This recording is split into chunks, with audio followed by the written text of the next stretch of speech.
Assalamualaikum warahmatullahi ta'ala wabarakatuh. Waalaikumsalam warahmatullahi wabarakatuh. Alhamdulillahi wahdahu wassalatu wassalamu ala man la nabiyya ba'dah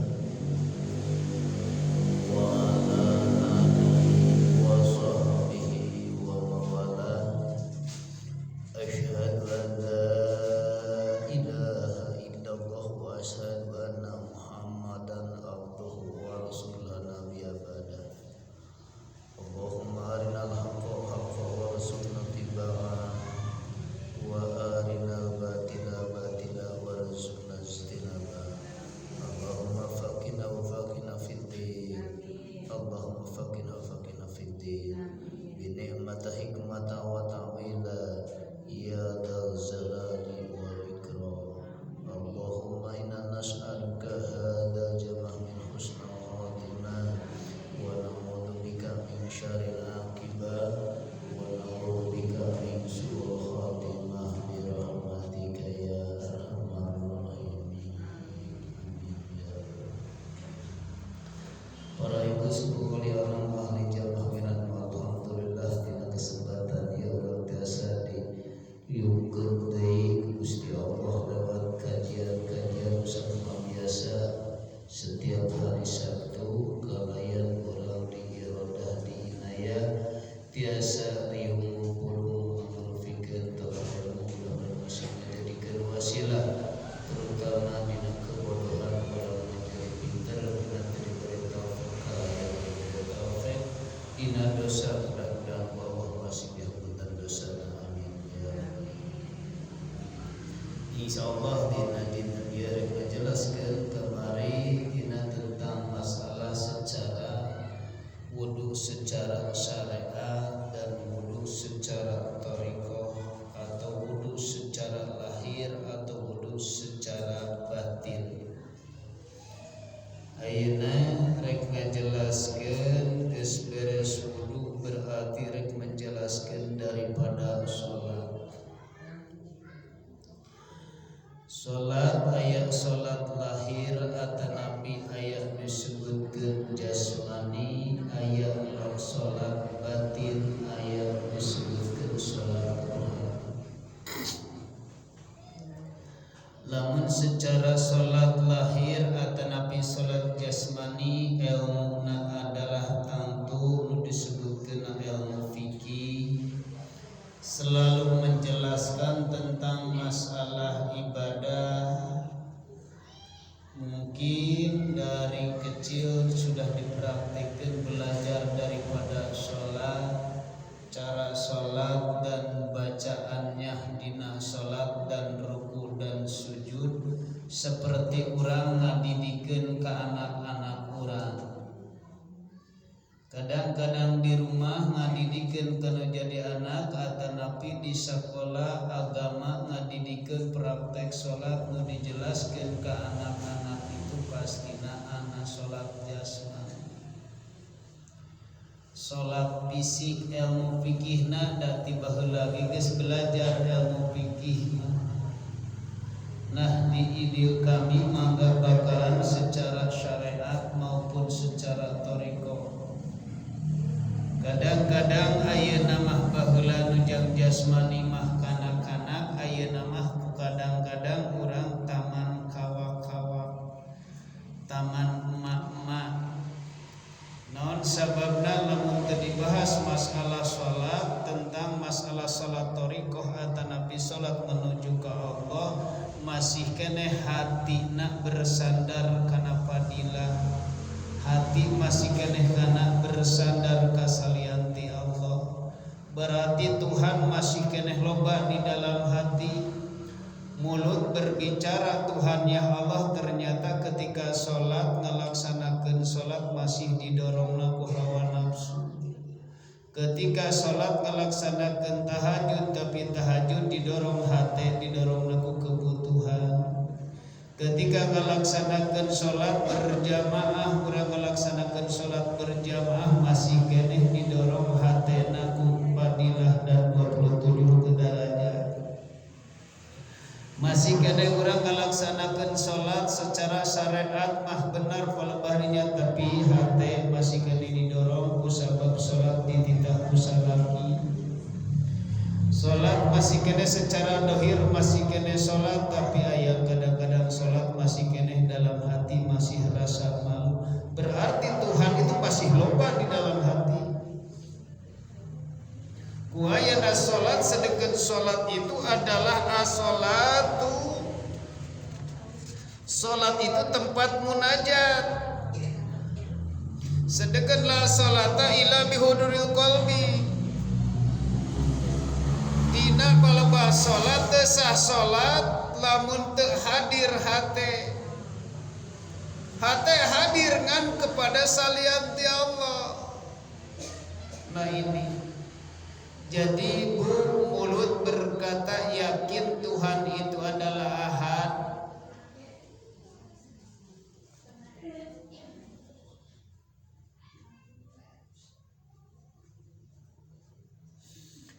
Tuhan itu adalah satu, ternyata ketika orang ngalaksanakeun salat nu ditepungan ku hate lain Allah.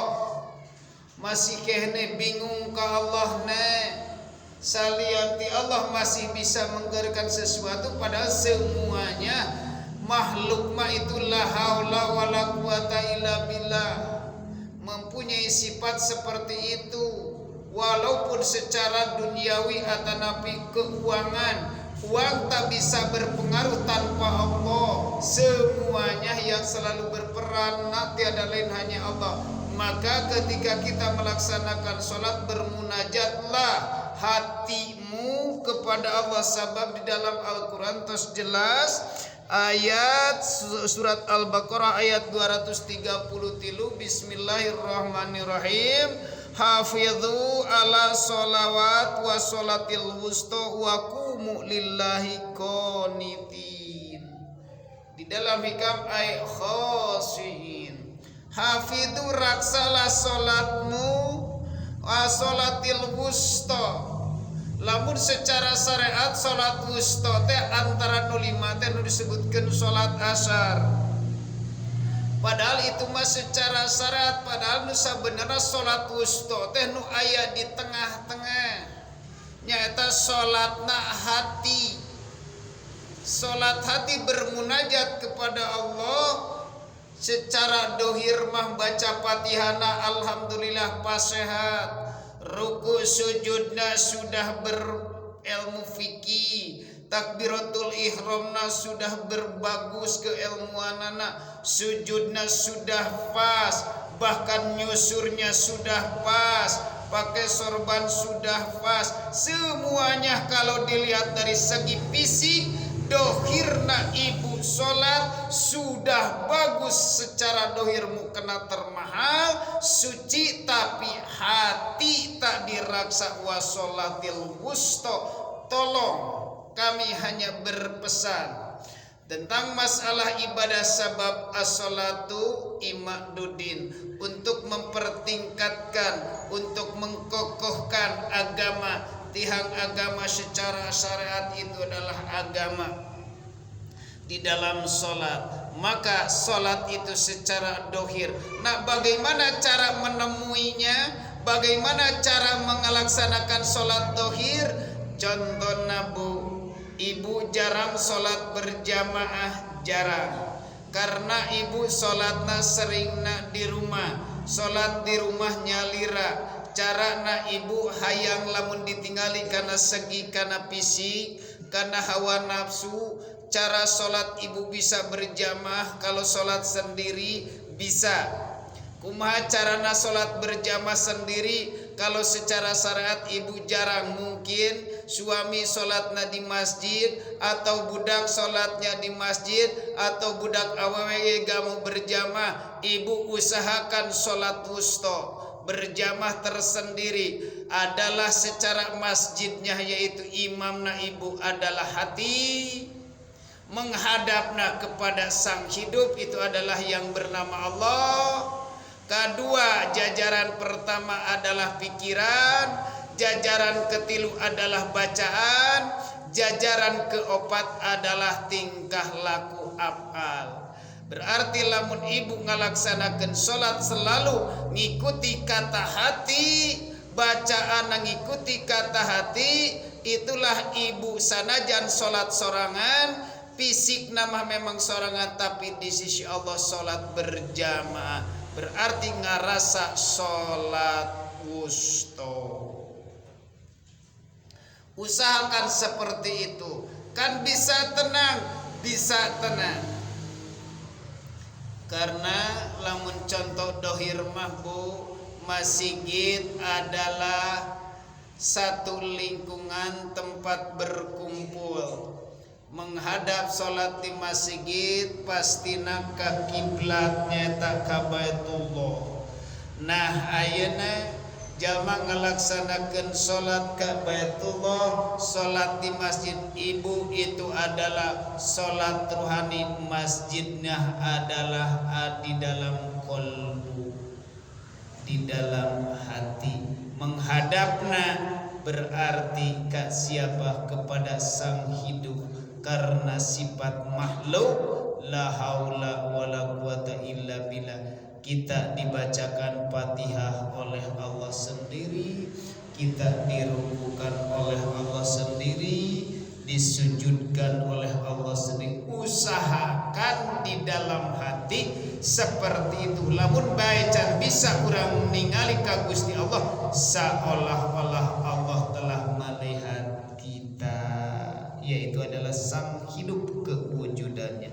Insyaallah bila mana ayeuna hati mulai ke salat dalam waktu 5 waktu sapoe sapeting, sering salat seperti itu 5 waktu, sering sadar di luar salat pun ketika ada kotoran hati, mau ujub, mau riya, mau takabur, mau sombong, atau mau suudon terhadap orang lain, manusia akan diraksa hatina, selalu ingat kepada Allah, akan sadar tidak ada kokotor di dalam hati. Karena minggu kamari ngajelaskan tentang masalah wudu batin. Ku ayeuna wudu batin geus dijelaskan, ayeuna tiap hari kemanapun kita pergi, apapun yang selama ini kita kerjakan, tolong dikirlah dengan dikir nafas. Ketika ada kekotor dalam hati, lihatlah kepada Allah, yaitu dikir dengan sadar, yaitu dikir sirul asrar. Ketika manusia yang selalu melaksanakan dikir sirul asrar atau dikir rasa atau dikir panggilan, itulah yang dikatakan dikir sirul asrar. Itu dikir rahasia. Di dalam rahasia ada rahasia, karena rahasia itu tanpa ada diucap dan tanpa ada huruf, yaitu adalah dikir rasa. Ketika Allah memanggil lewat rasa, mau makan, lapar, dipanggil ku Allah lewat lapar. Ketika Allah memanggil lewat haus, Allah memanggil lewat rasa haus. Ketika Allah memanggil lewat adan, berarti Allah memanggil lewat kepada seseorang yang telah disuruh melaksanakan adan. Akan aktif hati itu selalu jernih, tidak ada rasa kekotoran, karena selalu dibersihkan, menerima dengan sapu-sapu. Kadang-kadang matak ilmu, amal, istiqomah, insya Allah bisa nyampe kepada Allah. Ilmu ala kurang, sebab ayeuna urang tanpa ilmu bisa amal la syafaatalah. Ilmu aya tapi teu diamalkeun moal nulungan, cuma ukur jam hujah wungkul. Cara kabatur ngomong kitu ngomong kieu, manehna sok tahu padahal pengamalan belum ada. Gak bakalan menolong itu ilmu. Ilmu bila amal la syafaatalah. Ayeuna urang geus beres ngaji sarua jeung mana tempat bebersih, tah sapu, cuma ukurnya sapu, tapi sapu bisa bebersih di imah ku ayana dikerjakan katingali bersih ayeuna urang ku ayana boga ilmu kakarak dituduhkeun tah ieu sapu teh pake sasapu lamun geus dipake sasapu hati akan bersih, yaitu lamun wae tidak ada hari tanpa melaksanakan dzikir, yaitu sadar kepada Allah. Tidak ada hari tanpa sirul asrar, dzikir rasa. Itulah bu manusia nu disebutkan salat langgeng di sisi Allah teh. Nu disebutna salat daim. Ketika Allah memanggil innalillahi wa inna ilaihi rajiun oge, maka jalmi itu ke posisinya hatina lagi sholat. Nah itulah yang maut husnul khotimah. Nah mata urang perlu dan diusahakan, karena urang umur gak bakalan lama lagi. Besok atau lusa kita akan dipanggil, posisinya kita akan lagi sadar atau enggak. Seandainya orang lagi sadar mengikuti dengan dikir nafas atau dikir silur asrarnya, selalu disitulah maut husnul khotimah. Bagaimana kalau kita posisinya lagi tidak sadar, lagi enjoy, lagi melaksanakan gibah, lagi enjoy melaksanakan membicarakan orang lain, ketika datang ajal yaitu malaikat Ajrail, posisinya kita lagi tidak sadar, yaitu su'ul khotimah. Na'udzubillahi min dzalik. Nah kami selalu mendorong, karena lewat syariat jangan melihat kami karena kami tak bisa apa-apa. Yang bisa apa-apa itu adalah hanya Allah. Masalah mau mengerjakan gak mengerjakan bukan urusan kami, itunya urusan Gusti Allah. Hanya yang selalu menggerakkan ke ibu datang ke sini pun juga hanya Gusti Allah. Kami cuma diperintah, kami cuma diputus, tidak disampaikan tentang masalah sholat wusta. Nah matak sholat yang 5 waktu itu cuma 15 atau 17 rakaat, maka di dalam kitab menjelaskan hakikatna sholat maghrib apa, atau hakikatna sholat isya apa, atau hakikatna sholat subuh apa, hakikatna sholat duhur itu apa, dan hakikatna sholat asar pun apa. Bila mana manusia dikehendak ingin untuk mendengarkan daripada rahasia-rahasia, dan kenapa Allah merintah kepada kita melaksanakan sholat. Kalau secara syariat pasti jawabanana geus ti dituna we cenah diparentah, padahal eta belum ada jawaban, tidak puas untuk jawaban seperti itu. Ternyata innani annallaha la ilaha illa ana aqimi sholat lidzikri, innani senyen aku, anna senyen aku, la ilaha illa ana tiada Tuhan kecuali aku, cek Allah, aku akimi sholat lidzikri, aku merintah sholat kepadamu itu untuk mengingat aku, kata Allah. Mengingat aku, yang mana yang kita ingat? Apakah nama? Nah di situ kan, bila mana manusia masih tertutup hatinya, masih terhijab hatinya, terhijabnya dengan urusan-urusan dunia atau bisa dikatakan alam barzah di sisi Allah, maka manusia tidak akan bisa melihat itu batin. Maka mengingat Allah itu adalah masih posisinya nama. Nah sekarang tingkatkan secara sholat thariqah atau perjalanan hati untuk memusyahadah, yaitu adalah sang hidup ini adalah hidup ini sebenarnya bukan hidup kita, adalah hidupnya Gusti Allah, cuman kita mah dihidupi. Manakah ayatnya yang telah menunjukkan Allahu la ilaha illa wal hayyul qayyum, yang maha hidup ini, karena di dunia cuma ada sang Khalik dan makhluk. Khalik adalah sang hidup, makhluk adalah sifat la haula tak daya taufaya matak kanyahoan nama selain daripada Allah, selain daripada hidup ini adalah makhluk sadayana. Nah, usahakan kepada siapapun mau sholat sunat, mau sholat wajib, sholat maghrib, kadang-kadang surupkan dirimu di hatimu. Lamun sholat asar istirahna wal asri demi waktu masa. Sekarang kita bisa dohir, sekarang bisa sembunyi lagi di dalam hati.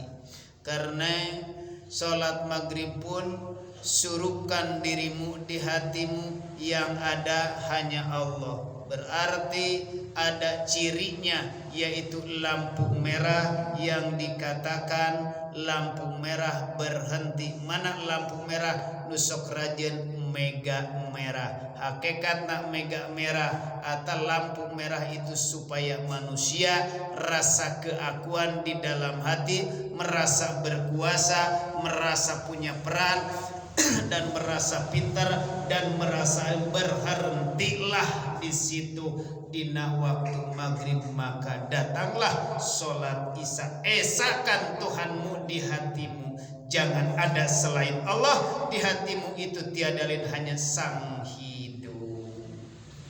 Itulah inna aula bil jasadi mudghatan idza salaha salaha jamil jasad kullu wa idza fasada samil jasad kullu. Sanya di dalam tubuh manusia, di dalam kitab Ihya Ulumuddin karangan Imam Ghazali, sanyanya di dalam tubuh manusia ada mudghah. Mudghah adalah disebutkan daging kimpel atau napi darah kimpel, nyaeta nu disebutkan hate. Bila mana hate membawa maslahat akan jiwa raga, tunanetra sadana akan maslahat. Tapi bila mana hati mendorong karena kekotoran, yaitu adalah hawa nafsu, maka akan muncullah rasa cilaka. Nah, sekarang jadi sholat syariat dan sholat tarekat, insya Allah ibu akan menghadapi seperti itu.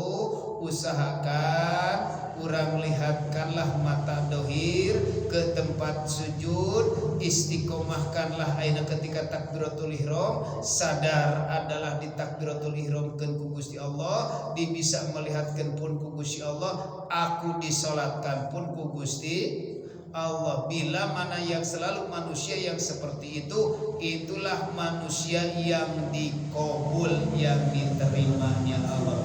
Tidak mana orang hati keluar keingat karena sesuatu, secepatnya sadar. Padahal orang pekerjaan masih ada besok atau lusa. Kenapa yang selama ini kita ditemui salian di Allah? Itulah hawa nafsu supaya manusia dikecoh. Nyampe ke Gusti, insyaallah wayana urang ingin untuk dikehendaki Allah daek ngupingkeun tentang masalah ngaji, tentang masalah ketauhidan atanapi ilmu tasawuf untuk menuju ke Gusti Allah. Bila mana manusia kalau sudah meraksa salatna disebutkan salat daim teh, maka manusia akan langgeng, akan jadi kekasih Allah, akan jadi keberkahan di dalam tubuh atau dunia. Karena jelas di dalam Abu Ya'la dalam kitab Bukhari Muslim, al-anbiya wa aula yusalluna fi kuburihim kama yusalluna fi buyutihim.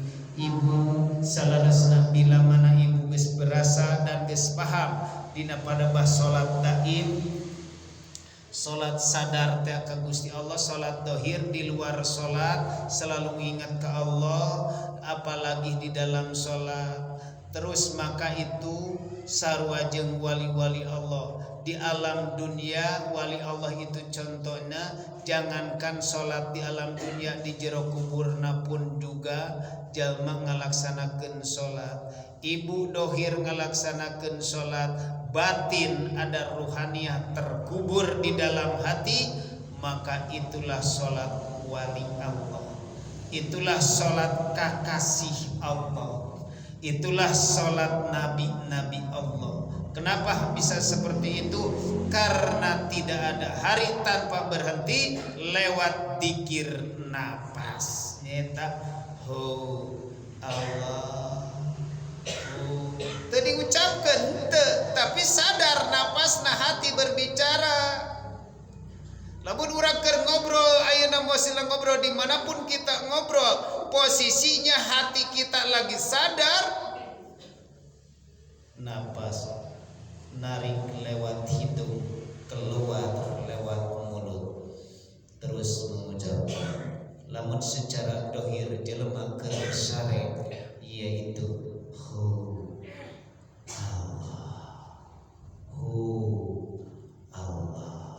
Terus tidak ada hari. Nah, bila mana orang yang seperti itu kama yusalluna fi kuburihim, maka di jero kuburan anak kubur hakikat nu sabenerna ieu nyaeta ruh dikubur ku jasad anu diciptakeun tina taneuh adalah kuburan. Maka manusia jangankan sekarang lagi di dunia, besok atau lusa ketika dipanggil ku Allah diantarkan ke Gunung Karang, maka akan jadi cahaya, akan kembali yaitu ke surga Allah atau di sisi Allah. Itulah yang dikatakan inna lillahi wa inna ilaihi raji'un.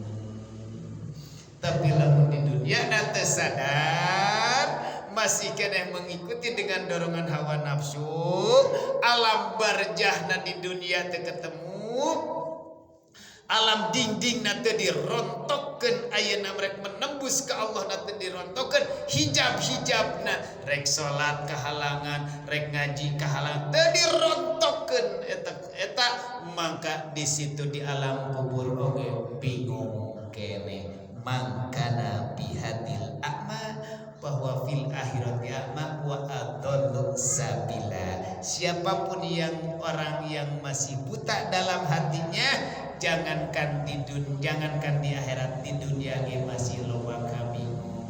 Mata tong aneh bila mana manusia secara dohirna sok salat tapi kehidupan di alam barjahna kuburna gentayangan.